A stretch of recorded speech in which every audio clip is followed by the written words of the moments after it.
Nous allons parler économie maintenant en partant notamment à Détroit. Plus de 28% de chômeurs dans cette ville. L'ex-capitale de la construction automobile est devenue celle de l'échec d'Obama d'une certaine façon. Le plan relance de 814 milliards de dollars est loin d'avoir bénéficié à la grande ville du Michigan.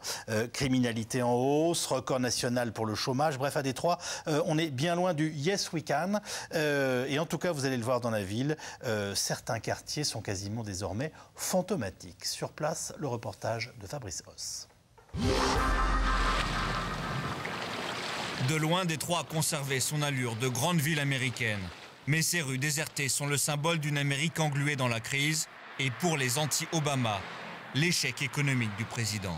C'est la ligne de front de la guerre économique, comme disent ses habitants, dont la moitié a déjà fui la ville. Ceux qui sont restés, comme John Lane, un agent immobilier, ont assisté à la chute d'une ville symbole de l'industrie américaine.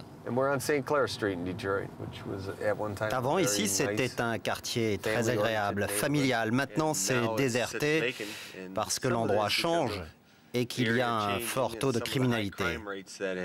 La municipalité de Détroit a détruit certaines de ces maisons qui sont en mauvais état. Celle-ci, par exemple, a été brûlée.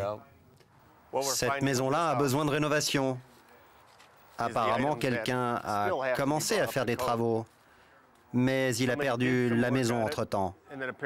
Cette maison peut descendre jusqu'à $1 aux enchères. À Détroit, la reprise reste discrète, pas comme le chômage. 28%, c'est le taux le plus fort du pays. La mairie a à peine de quoi faire circuler ses bus dans un centre-ville désert et plus tout à fait sûr, faute de budget pour la police. Lise et Marie ont décidé de rester ici. De toute façon, qui oserait s'attaquer à leur affaire? Un salon canin avec 40 chiens par jour en moyenne. Nées à Détroit, les deux femmes ont créé un réseau d'entraide entre petits commerces. La solidarité pour tenter d'occuper le centre-ville. Ce ne sera jamais plus comme avant. Mais j'espère que ça va évoluer d'une manière différente, meilleure, en se focalisant moins sur les grosses industries et davantage sur les petits entrepreneurs. On a déjà eu 3 grosses industries ici et on sait où ça nous a menés. 3, 2, 1. Ces derniers temps, Détroit a eu des envies d'Hollywood. Pour séduire les producteurs de Californie, le Michigan multiplie les faveurs fiscales. Ces usines désaffectées font d'excellents studios et les élèves en cinéma se mettent à rêver.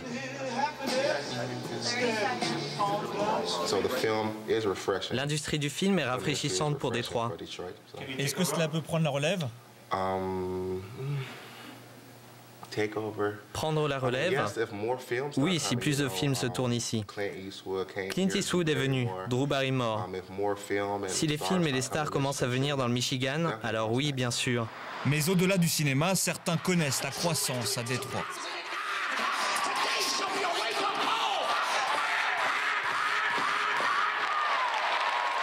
Le service, survolté du dimanche à l'église Greater Grace du nord-ouest de la ville. Déjà 8000 membres, chaque semaine un peu plus. Pour le révérend Charles Ellis, la crise stimule la foi et les adhésions. L'église possède déjà 2 écoles, une agence de voyage et une maison funéraire. Et Charles Ellis tient à faire visiter sa dernière acquisition, un golf. Il y a de formidables collines là-bas. J'aime bien me définir comme un PDG autant que comme un pasteur. Je crois que l'Église est devenue un substitut du gouvernement en ce qui concerne les programmes sociaux. Ce dont le gouvernement s'occupait auparavant, maintenant, il ne peut plus et l'Église le remplace et assume ce rôle. Repousser la fatalité. Éloigner la mauvaise réputation. Les habitants de Détroit sont prêts à tout pour relancer l'industrie et redonner une place à leur ville dans l'Amérique d'aujourd'hui. Voilà, intéressant reportage de Fabrice Hauss à Détroit.